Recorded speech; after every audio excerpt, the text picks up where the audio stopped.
I'll quickly explain the key differences between SIPs and mutual funds. Welcome. Travel with me for the full journey. Hi, I'm Kannan, your trusted guide. With years of experience in smart financial decisions, let's travel together and learn. If you enjoy, join me again. Here's a common scenario. People don't trust mutual funds but are eager to start a SIP because everyone else is doing it. They think SIP is separate from mutual funds. Sound familiar? It's like joining a gym because your colleague did, without knowing what exercises to do. So, SIP is not an investment by itself. It's simply a way to invest, usually in mutual funds, by contributing small amounts regularly. On the other hand, a mutual fund is an actual investment vehicle where your money grows.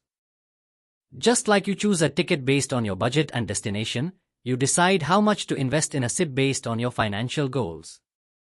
Each bus route leads to a different destination, just like mutual funds have different strategies.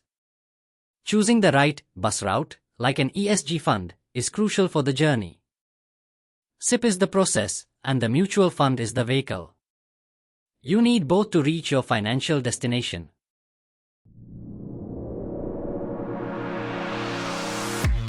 Investing in mutual funds through SIPs is a journey, not a quick trip.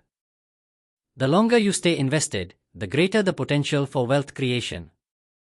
Want to learn more? Check out my books. Demystifying SIPs for Financial Freedom and Beyond Risky Equities and Snail-like Debt, the Hybrid Recipe for Success.